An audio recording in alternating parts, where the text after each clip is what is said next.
রাত্রে আমি দেখেছি, আপনারা অনেক কষ্ট করে এখানে আসছেন, এই জন্য আপনাদের ধন্যবাদ। আপনারা জানেন দেশে যে বিদ্যমান আইন শৃঙ্খলা পরিস্থিতি সম্বন্ধে আমরা পূর্ণ সজাগ এবং সচেতন। আপনারা জানেন যে আওয়ামী দোসররা তারা দেশকে অস্থিতিশীল করার জন্য সব ধরনের চেষ্টা করতেছে। যেহেতু তারা প্রচুর টাকা দেশ থেকে স্থানান্তর করেছে, ওই টাকা তারা এখন ব্যবহার করতেছে। এই টাকা ব্যবহার করে দেশকে একটা অস্থিতিশীল পরিস্থিতি করার চেষ্টা করতেছে। আমরা এইটা কোনো অবস্থায় করতে দিব না। আমরা যেভাবে হোক এটা প্রতিহত করব। দিনে রাত্রে যেখানে আমাদের বাহিনীর প্রয়োজন হবে তারা সেখানে যাবে এবং এটাকে প্রতিহত করবে। আপনারা জানেন, আমি আপনাদের সামনে দায়িত্বহীনভাবে বলতে চাচ্ছি, আমি এই আওয়ামী যারা এই কাজগুলি করতেছে তাদের আমি ঘুম হারাম করে দিব এবং তারা কোথাও কোনো স্থান পাবে না। দিনে রাতে যে জায়গায় হোক না কেন তাদের কোথাও কোনো স্থান হবে না। আর একটা আমি আপনাদের কাছে দায়িত্বহীনভাবে বলতেছি যে আমার বাহিনীকে আমি ইনস্ট্রাকশন দিয়েছি, তারা তাদের টহল কার্যক্রম আরও বৃদ্ধি করবে। আগামীকাল থেকে যেন কোথাও কোনো কিছু না ঘটে এই জন্য তারা ব্যবস্থা নেবে। এবং এই আমি বাহিনীর সবাইকে আমি এই ইনস্ট্রাকশন দিয়েছি এবং তারা এইটা ভালোভাবে কার্যকর করবে। এবং তারা যদি ভালোভাবে কার্যকর করতে না পারে তবে তাদের বিরুদ্ধে আমি একটা অ্যাকশন নেব। তা আপনারা দেশবাসীকে আশ্বস্ত করবেন, আইন শৃঙ্খলা পরিস্থিতি দিনে দিনে আরও উন্নতি হবে এবং এটা অবনতি হওয়ার কোনো সম্ভাবনা নাই। এবং দেশকে যারা অস্থিতিশীল করার চেষ্টা করতেছে তাদের কোনো অবস্থায় আমরা ছাড় দিব না। এই আওয়ামী দোসরদের আমরা কোনো অবস্থায় ছাড় দিব না।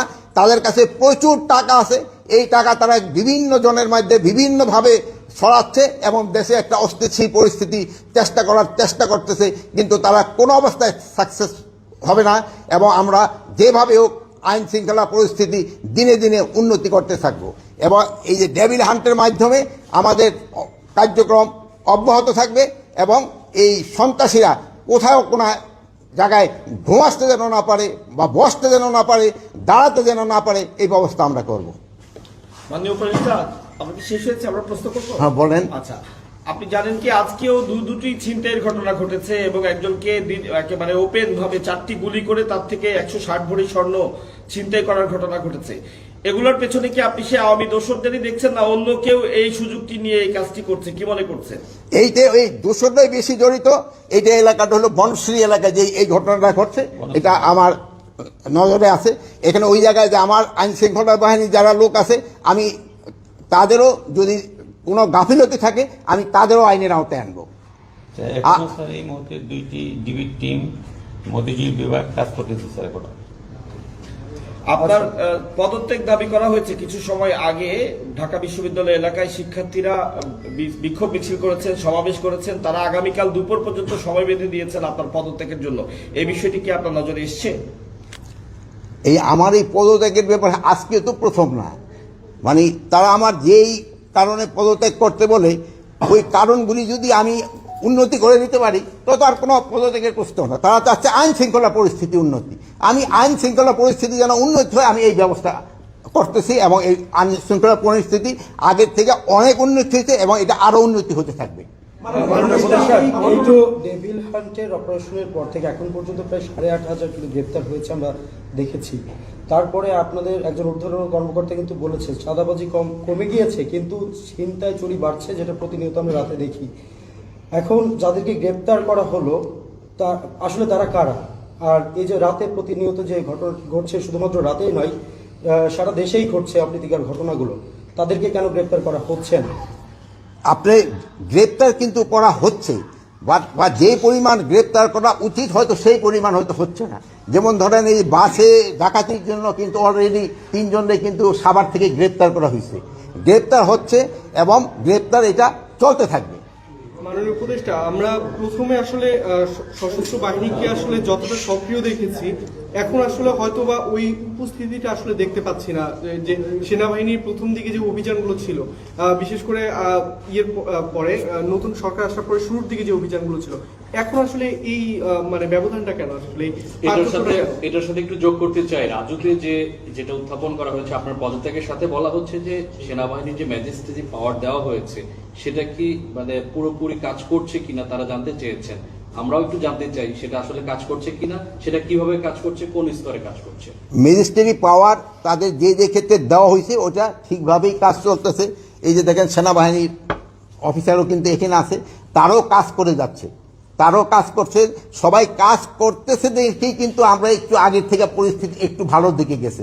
এটা আরো ভালোর দিকে যেন যায় আমরা চেষ্টা করব, এবং আমি এই ব্যাপারে আপনাদেরও একটু সহযোগিতা চাই। আপনারা কিন্তু সব ব্যাপারে আমাদের সহযোগিতা করে যাচ্ছেন, ভবিষ্যতে আপনারা আমাদের সহযোগিতা করতে যাবেন। যেমন আপনি এই বিদেশি প্রচার মাধ্যমে আমাদের সম্বন্ধে অনেক কিছু আজে বাজে লিখত, আপনারা কিন্তু এটা প্রতিবাদ করে এবং সঠিক সংবাদ দিয়ে কিন্তু আপনারা দেশকে বাঁচিয়েছেন এবং আমাদের উপকার করছেন।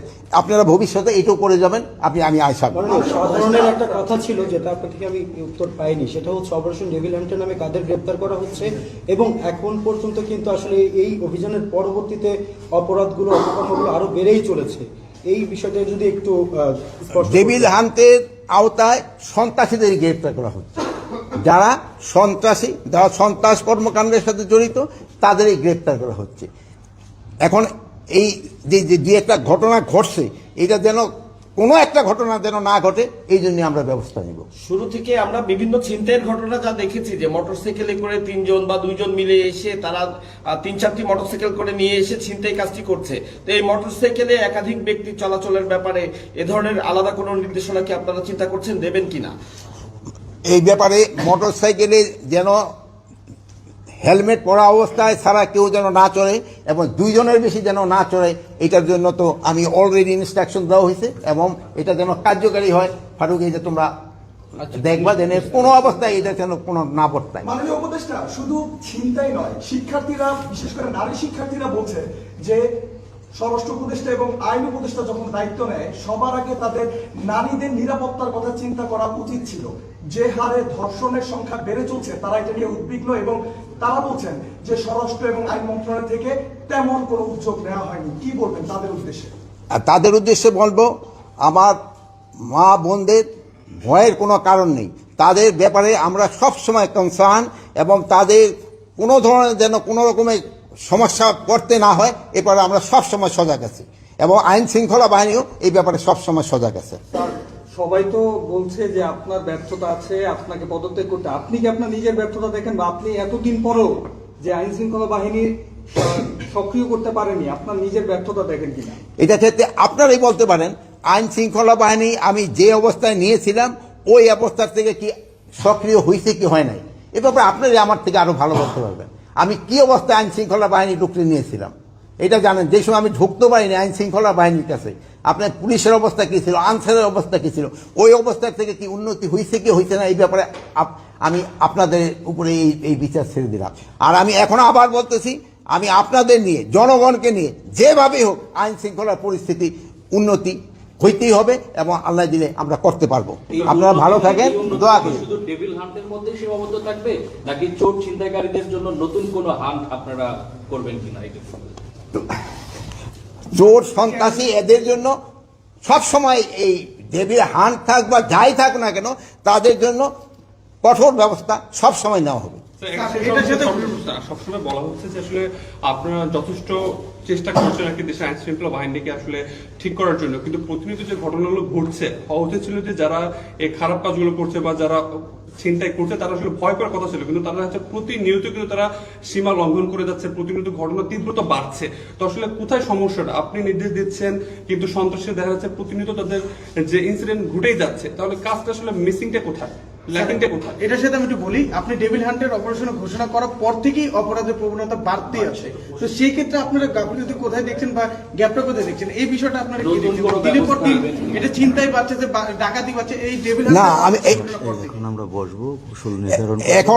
এখন আবার বসতেছি। আপনারা দেখছেন যে আমি আইন শৃঙ্খলা বাহিনীর উদ্বোধন কর্মকর্তাকে আমি ডেকেছি, এবং এই ব্যাপারে আমি এখন কিভাবে কি করা যায় এটা এখন আমরা নির্ধারণ করব এবং আগামীকাল থেকে আপনারা দেখবেন একটা ডেফিনিট ইমপ্রুভমেন্ট।